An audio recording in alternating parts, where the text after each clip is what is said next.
Hi everyone. आज हम second chapter start करेंगे जो बायोलॉजिकल क्लासिफिकेशन है।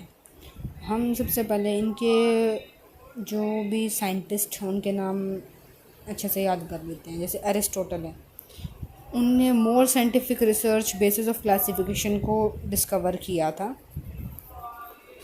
जिसमें उन्होंने ट्रीज़ को थ्री पार्ट्स में मतलब प्लांट्स को थ्री पार्ट्स में डिवाइड किया था, ट्रीज़, श्रब्स एंड हर्ब्स में। एनिमल्स को आरबीसी जिसमें प्रेजेंट होते हैं और आरबीसी जिसमें एब्सेंट होते हैं, दो पार्ट्स में डिवाइड किया था। उसके बाद आता है लिनियस, जिसने टू कंडम क्लासिफिकेशन दिया था, जो प्लांट्स में और एनिमल्स में क्लासीफाई करता था। फिर आया फाइव कंडम क्लासिफिकेशन, ठीक है, जो आर.एच. विटेकर ने दिया था। ठीक है, उससे पहले हम इनकी लिमिटेशन पढ़ लेते हैं क्योंकि PYQ है, ये हर साल आता है।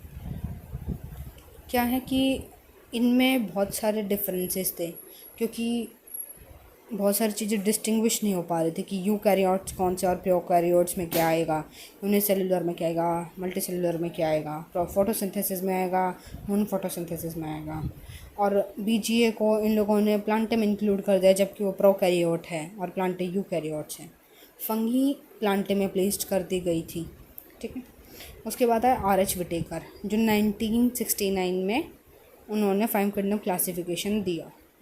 ठीक है, जिसके 5 पार्ट थे: मोनेरा, प्रोटिस्टा, फंगी, प्लांटे और एनिमिलिया। इनका क्राइटेरिया क्या था ये पढ़ेंगे हम। Cell structure, body organisation, mode of nutrition, reproduction and phylogenetic relationship. सबसे इम्पोर्टेंट था मोड ऑफ न्यूट्रिशन क्या है। ठीक है, ये पूरी टेबल है जो टेबल बुक में भी दी गई है, मैं आपको बुक से पढ़ाऊँगी। ये रही टेबल। तो मोनेरा एक प्रोकैरियोट है, नॉन सेलुलोजिक है। ठीक है, इसमें न्यूक्लियर मेम्ब्रेन एब्सेंट होती है, बॉडी ऑर्गेनाइजेशन सेलुलर है और मोड ऑफ न्यूट्रिशन ऑटोट्रॉफिक और हेटरोट्रॉफिक दोनों है।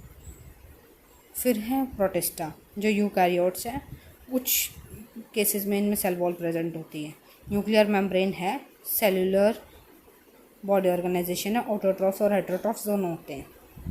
ये सारे यूकैरियोट्स हैं। फंगी में प्रेजेंट होती है पर वो सेलुलोज की नहीं होती, काइटिन की होती है, तो ये इम्पॉर्टेंट है। ठीक है, न्यूक्लियर मेम्ब्रेन प्रेजेंट है, बॉडी ऑर्गेनाइजेशन मल्टी सेलुलर और हेटरोट्रॉफ्स होते हैं। प्लांट यूकैरियोट्स होते हैं, सेल वॉल प्रेजेंट होती है, न्यूक्लियर मेम्ब्रेन भी प्रेजेंट होती है, बॉडी ऑर्गेनाइजेशन टिश्यू है और ऑर्गन है।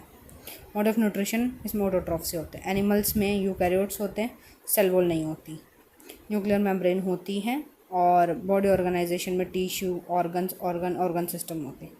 मोड ऑफ न्यूट्रिशन इनका हेटरोट्रॉफ्स होते हैं। ठीक है, उसके बाद आता है, अब हम पढ़ेंगे मोनेरा के बारे में कि मोनेरा क्या है। ठीक है, मैं दोनों से पढ़ाऊँगी, नोट से भी और इससे भी। सबसे आसान है कि आप बायो की NCERT को ही पढ़ें। ठीक है, मोनेरा एक सॉल मेंबर है किंगडम मोनेरा का, जो बहुत अबेंडेंट अमाउंट में पाया जाता है। बैक्टीरिया तो हर जगह पाया जाएगा और एक हाथ की मुट्ठी के मिट्टी के बराबर इसमें इतने सारे बैक्टीरियाज प्रेजेंट होते हैं। ये बहुत ज़्यादा एक्सट्रीम कंडीशन में भी पाए जाते हैं, हॉट स्प्रिंग्स में, डेजर्ट्स में, स्नो में, डीप ओशंस में और हर जगह। ठीक है, इसी के बेस पे एक क्वेश्चन आता है कि मिथेनोजेंस जो होते हैं वो डंग में पाए जाते हैं। ये नोट्स में है, मैं दिखाती हूँ। ये रहा मिथेनोजेंस। ठीक है, ये काउ डंग में मिलते हैं। हेलोफाइल्स जो सॉल्ट लविंग बैक्टीरियाज होते हैं, और थर्मो एसिडोफाइल्स जो होल्ड सल्फर स्प्रिंग में पाए जाते हैं। इसकी कॉमन 4 शेप होती हैं। कोकाई जो स्फेरिकल शेप है, बैसिलाई जो बैसिलल शेप मतलब रॉड शेप लाइक स्ट्रक्चर है, स्पाइरुला मतलब स्पाइरल शेप्स, और विब्रियो मतलब कोमा शेप स्ट्रक्चर होते हैं। आर्कीबैक्टीरिया प्रिमिटिव है, मतलब बहुत पुराने प्रोकैरियोट्स हैं जो बहुत हार्श एरियाज़ में पाए जाते हैं। इसमें एक इम्पॉर्टेंट नोट है कि आर्कीबैक्टीरिया डिफरेंट इसीलिए है क्योंकि वो अदर बैक्टीरिया से, क्योंकि उनके पास सेल स्ट्रक्चर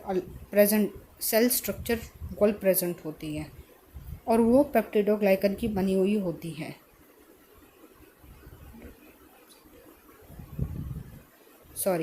उसके बाद पेप्टिडोग्लाइकन एब्सेंट है। मैं ढंग से समझाती हूँ। आर्कीबैक्टीरिया डिफरेंट इसीलिए है अदर बैक्टीरिया से क्योंकि उसके पास different cell structure wall present है और पेप्टिडोग्लाइकन एब्सेंट है। सेल वॉल के पास पेप्टिडोग्लाइकन नहीं है पर सेल स्ट्रक्चर वॉल प्रेजेंट है, तो ये एक्सट्रीम कंडीशन में भी सर्वाइव कर जाते हैं। ठीक है। उसके बाद आता है, इसके 2 पार्ट होते हैं। ठीक है।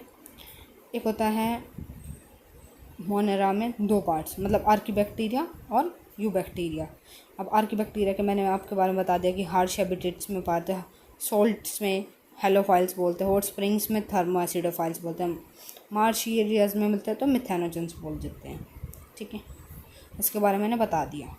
यूबैक्टीरिया ये एक ट्रू बैक्टीरिया भी होता है। ठीक है। इसकी रिजिड सेल वॉल होती है, इसका स्ट्रक्चर ऐसा होता है।